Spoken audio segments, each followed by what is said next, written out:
O Kremlin tentou disfarçar, mas a verdade escapou: a economia russa está em apuros.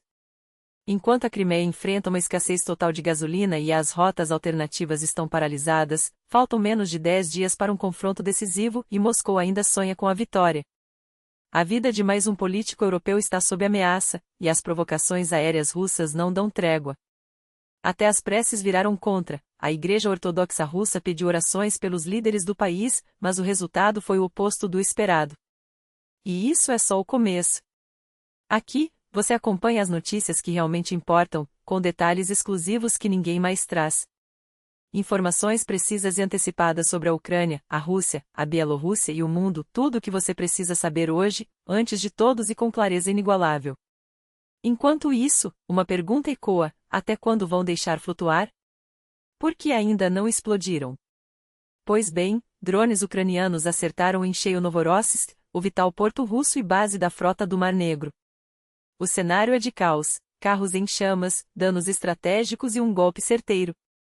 Não é a primeira vez que o local é alvo. Há 2 semanas, um navio de resgate da frota, avaliado em $60 milhões, foi atingido. Desta vez, o ataque combinou drones e embarcações não tripuladas. À primeira vista, pode ter parecido inofensivo, mas os efeitos são devastadores. Segundo a Bloomberg, o terminal do consórcio do oleoduto Cáspio em Novorossiysk, responsável por escoar petróleo do Cazaquistão, paralisou suas operações. O complexo de transbordo de petróleo Chescaris, que movimenta mais de 2 milhões de barris por dia, 5% do transporte marítimo global, também suspendeu suas atividades. E não para por aí. O Estado-Maior ucraniano confirmou ataques à estação de bombeamento de petróleo Kuzmichi-1, parte crucial do sistema de transporte de crude para o sul da Rússia.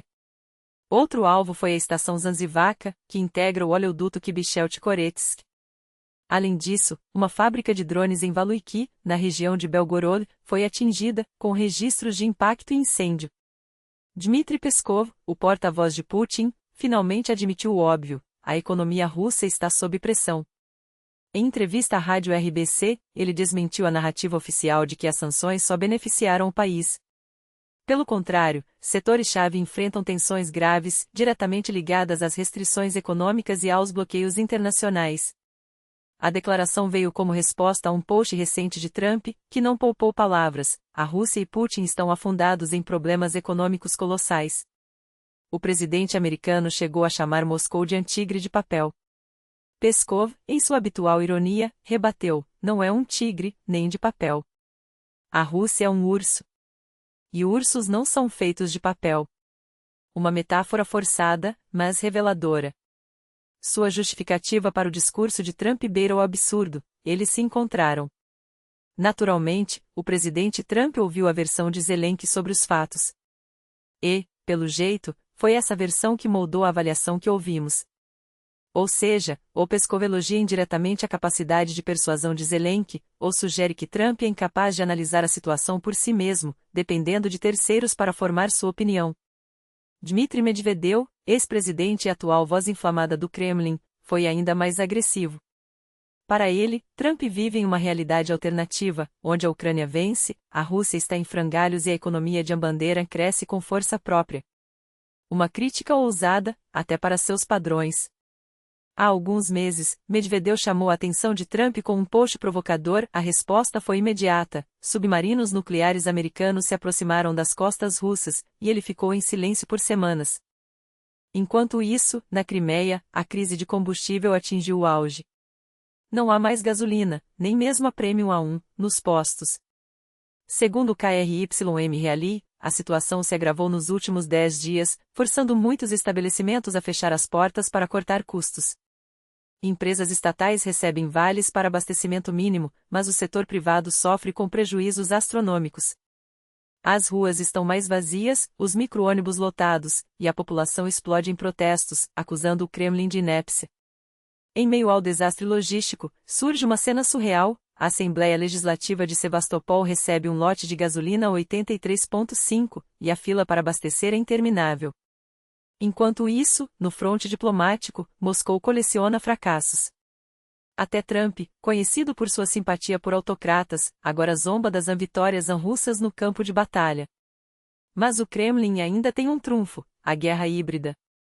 Na República Tcheca, às vésperas das eleições, o bilionário Andrej Babis, ex-primeiro-ministro envolvido em escândalos de corrupção, lidera as pesquisas com 32% das intenções de voto. Seu partido, impulsionado pela máquina de desinformação russa, promete virar o jogo: menos apoio à Ucrânia, menos gastos com refugiados, que já representam 5% da população tcheca, a maior proporção da UE, e resistência à entrada de Kiev no bloco europeu. A escolha dos tchecos nos dias 3 e 4 de outubro pode definir se o país segue rumo ao ocidente ou se alinha Budapeste e Bratislava, em uma guinada perigosa. E as provocações não param. Um avião do ministro da Defesa da Espanha perdeu o sinal de GPS perto de Kaliningrado, a 60 quilômetros da fronteira russa, enquanto sobrevoava a Lituânia a 12 mil metros de altitude. O incidente, claramente uma interferência, mostra que a guerra já não tem fronteiras. O avião não precisou alterar sua rota, graças ao sistema de navegação militar avançado do AN-330, muito mais robusto que o civis e projetado para resistir a sabotagens. Mas o episódio não foi um mero acidente técnico, foi uma mensagem. A ministra Margarita Robles seguia para a Lituânia, onde 150 soldados espanhóis e 8 caças Eurofiguer estão estacionados na base aérea de Auliai, parte da missão da OTAN que vigia os céus bálticos. Moscou não esconde seu descontentamento com a presença ocidental tão perto de suas fronteiras, e cada interferência no GPS é um lembrete de que, para o Kremlin, a guerra não se limita aos campos de batalha da Ucrânia. A Rússia não tolera desafios, nem na Europa, nem em qualquer canto do mundo. E a resposta de Madrid foi clara: a agressão russa na Ucrânia é inaceitável, assim como suas ameaças em qualquer lugar. Defender o direito de voar livremente, sem interferências externas, não é negociável. As palavras da ministra ecoam um alerta que já se tornou rotina. Pilotos relataram que falhas no GPS perto de Kaliningrado são frequentes, capazes de desorientar aeronaves e colocar vidas em risco. Mas não vão intimidar a OTAN. Nem a Espanha, nem qualquer outro país aliado, recuará na missão de garantir a paz, mesmo que o preço seja voar sob a sombra de uma guerra não declarada. E não foi a primeira vez. Em 31 de agosto, o avião que levava a presidente da Comissão Europeia, Ursula von der Leyen, sofreu o mesmo tipo de sabotagem sobre a Bulgária. Os pilotos, sem sinal de GPS, foram obrigados a circular por uma hora sobre Sófia, recorrendo a mapas de papel para pousar. As forças armadas não tiveram dúvidas: foi interferência russa. A mensagem é clara: para Moscou, nem mesmo os céus da Europa estão a salvo. Enquanto isso, do outro lado do mundo, a terra se abre em Bangkok. Um abismo de dezenas de metros de profundidade e diâmetro engoliu parte do centro histórico da capital tailandesa, arrastando carros, postes de energia e tudo o que encontrava pela frente.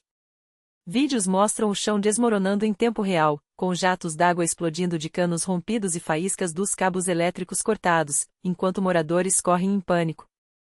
Ainda não há vítimas, mas o caos é total: estradas bloqueadas, um hospital evacuado às pressas e casas esvaziadas. As autoridades tentam estabilizar o solo, mas o buraco continua a crescer. A suspeita recai sobre as obras do metrô, embora ninguém assuma a culpa. E como se não bastasse, uma supertempestade se aproxima, ameaçando agravar o desastre com chuvas torrenciais e novos desabamentos. De volta à Rússia, a solução para os problemas do país parece ter sido encontrada e vem do alto. Um clérigo da Igreja Ortodoxa revelou o segredo para evitar um novo aumento na idade de aposentadoria: se não rezarem pelas autoridades, o governo será obrigado a elevar ainda mais a idade mínima. A lógica é implacável: poucos filhos, poucas preces, mais anos de trabalho forçado. O religioso não tem dúvidas de que a culpa pelo último aumento é da própria sociedade. Para provar o poder da oração, citou um milagre: um fiel rezou pelos governantes, e no dia seguinte, o chefe da administração local foi preso. Alguém em Moscou cuida melhor dos oficiais do que o próprio Todo-Poderoso, ironizou, enquanto o país assistia a outro decreto de Putin: um reajuste de 7,6% nos salários de burocratas, diplomatas, agentes de segurança e juízes a partir de 1º de outubro. A conta, como sempre, será paga por quem já está no limite. Mas não se preocupe, a televisão estatal garante que tudo está sob controle. Afinal, em um mundo onde os céus são hackeados, a terra se abre sem aviso e a aposentadoria vira moeda de troca divina, o que mais poderia dar errado? A menos, claro, que você comece a rezar. Agora.